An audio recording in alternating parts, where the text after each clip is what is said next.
What up, man? It's your big brother K-Rino. K-Rino. Look, man, I'm just got some things on my mind right now. Uh, I was watching earlier. I was watching the funeral of our sister Aretha Franklin, and it was like an 8-9 hour um, affair event.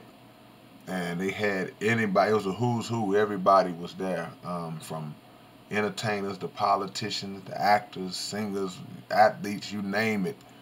That's how loved and how impactful Aretha Franklin was and is. And it was interesting to me because on the stage, on the main stage, there had a lot of chairs laid out, and the people that sat directly across on those chairs were as followed. There was I saw Hillary Clinton, I saw Judge Mathis, I saw Reverend Jesse Jackson, I saw Al Sharpton, Michael Eric Dyson, and I saw the Honorable Minister Louis Farrakhan, and they were all sitting on the same line, just in different chairs across the stage, and different speakers would come up, different artists would come up and sing a song in between the speakers.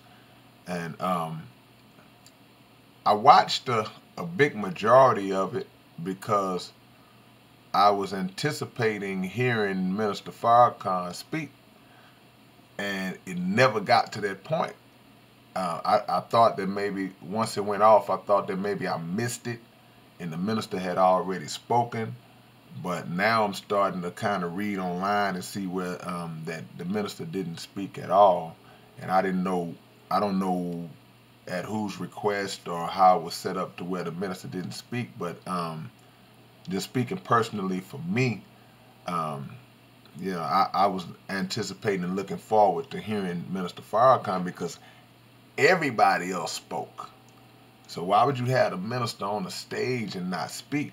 But I'm not gonna go into depth with that because Minister Farrakhan, being the humble, loving man that he is, he will humbly accept whatever position that he's asked to play within the parameters of him still being himself. And also, the minister is not arrogant and ego driven like that to where he feels he has to speak. He was coming to pay homage and pay respects to Sister Aretha Franklin. So I definitely get that. But in the aftermath, there was a big fallout, I guess, on Twitter where a lot of racist liberals, a lot of both sides, liberals and conservatives, were just bashing the fact that Minister Farrakhan was even at the funeral in the first place. And I'm like, first of all, who are you to decide who our sister Aretha Franklin would have at her funeral? You don't know the history of Sister Aretha and Minister Farrakhan. People were making very negative and derogatory comments about the minister and why is he there and how can they put him on the same stage with Bill Clinton, and like Bill Clinton is an angel. If we talk about Bill Clinton is the same Bill Clinton who, when he was president, signed a crime bill that is responsible for a bunch of black people going to prison over crimes.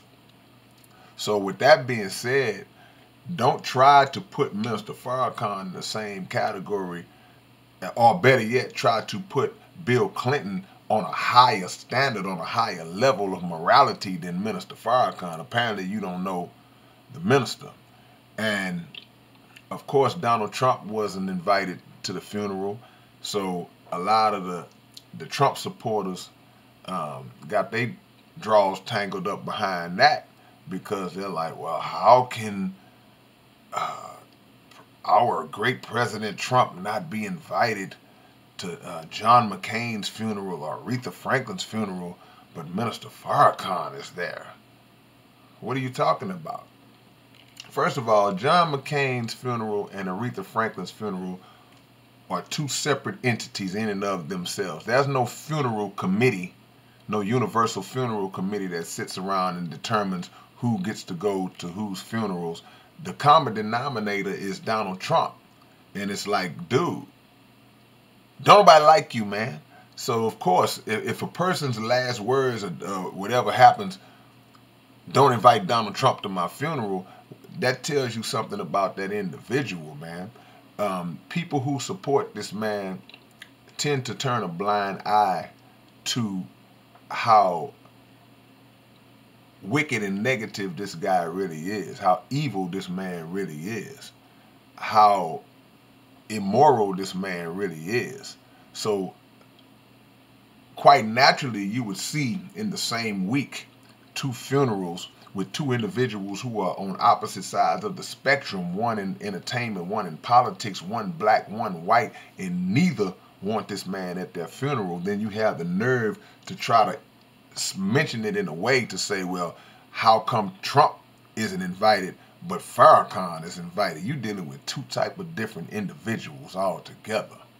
So get out of your bag on that one, because there's no comparison.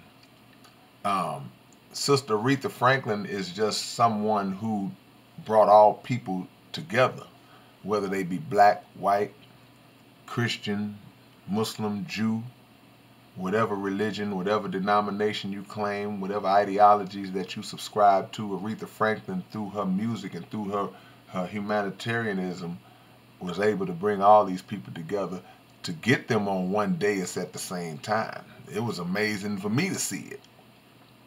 But I was just expressing my personal disappointment. I don't know the details of it, so I would never speak ahead of my knowledge, but of a situation. But I was looking forward to hearing the minister speak. But there were a lot of great people that spoke and said a lot of great things about our sister. But I just had it on my mind for all of you Farrakhan haters out there. Do your research. Learn about a man's works.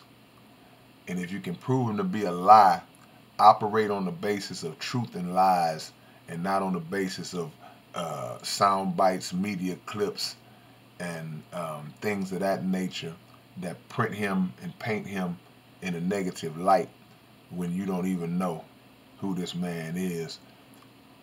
Deal with your orange-haired president, and let's compare the two and see whose morality outweighs the other if we want to play that game. But rest in peace to Queen Aretha, and bless all those who love her, and I'm one of them, and we'll see you when we see you. One love. It's your big brother K-Rino. K-Rino. Peace.